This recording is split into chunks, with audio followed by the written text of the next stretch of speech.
they told you these were just stories, myths, symbols. The Brahmastra, the Pashupatastra, nothing more than imagination. But what if I told you we didn't misunderstand these weapons? We underestimated them. What if I told you these weren't made of metal, but of vibration? And what if I told you a single human voice could trigger something powerful enough to erase entire landscapes? Sounds impossible? Then answer this. Why do ancient texts describe blinding light, shock waves, heat like 1,000 suns, with terrifying precision? This isn't poetry. This is description. So maybe the real question is not, did these weapons exist? But, what did they know that we forgot? Stay till the end, because once you see how sound can shape reality, you will never hear your own voice the same way again. Look around you. Everything feels solid. Your body, your phone, the ground beneath you. But zoom in, far enough, and nothing is solid anymore. Everything is moving, vibrating, oscillating. Modern science calls this energy. Ancient wisdom called it something else, Nadabrahma. The universe is sound, not music, not noise, but vibration. The same idea now appears in string theory, that at the smallest level, everything is just vibrating strings. Different frequencies create different realities. So understand this. If vibration creates matter, then changing vibration can change matter. And that's where things begin to get dangerous. Because if you can create, you can also destroy. This isn't theory. This is visible. In Cymatics experiments, when sound passes through sand or water, it creates patterns, perfect geometry, sacred shapes. Change the frequency, the pattern changes, which means sound doesn't just move through matter. At the right frequency, sound doesn't just move matter. It decides what matter becomes. It organizes it, controls it, reshapes it. So imagine this. If the right frequency can build structure, what can the wrong frequency do? Break it? Shatter it? Erase it? Now go back to the ancient warriors. They didn't chant randomly. They used precise sounds, exact vibrations.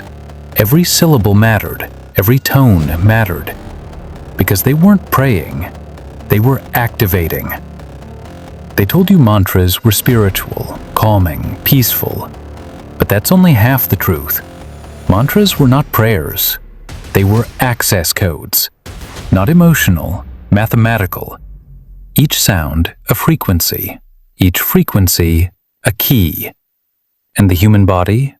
The interface. That's why warriors trained for years, not to fight, but to align. Because one mistake, one wrong tone, and the weapon wouldn't respond. Or worse, it would turn against them. Sound familiar? Today, your voice unlocks your phone, controls devices, activates systems. Now imagine this. Instead of unlocking software, your voice unlocks reality itself. Ancient texts say some weapons could be released by thought, by sight, by intention, which means the mind was part of the system. You didn't just use the weapon, you became the frequency of the weapon. This is where it stops sounding like fantasy and starts sounding uncomfortable. Modern science has already proven sound can create energy. There is something called sonoluminescence, where sound waves collapse bubbles and release flashes of light and heat. Not small heat, extreme heat. And today, we use focused ultrasound to destroy cancer cells inside the body. No surgery, no cuts, just sound, targeting matter, breaking it apart. We are doing this today with machines.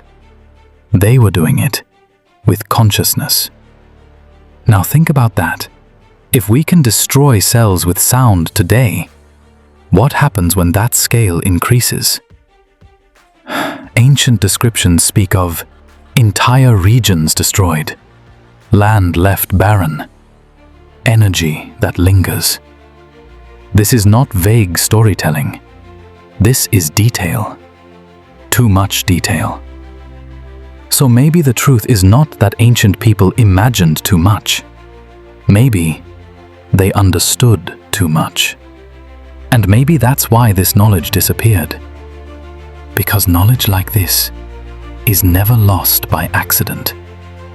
Because power like that is not controlled by machines. It is controlled by the mind, by discipline, by intention. And without control, it becomes dangerous. So humanity forgot, or maybe it was made to forget. And now, we are rediscovering it, piece by piece, through science, through experiments, through questions we are only beginning to ask. Now listen carefully, because this is where it becomes personal.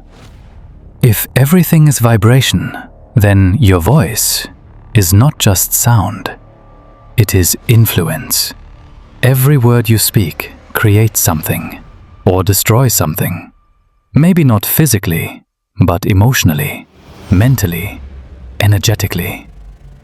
So imagine what happens when that power is fully understood, fully controlled, fully focused. Maybe the ancients weren't special. Maybe they were just trained. This isn't just about ancient weapons. This is about something we lost, something hidden in plain sight, in your breath, in your voice, in your awareness. So the next time you speak, be careful, because you are not just making sound, you are choosing what reality responds to. And maybe the ancients didn't have more power than us. They just knew how to use it. If you felt this, comment Nada below, because maybe this isn't ancient knowledge returning. It's memory waking up.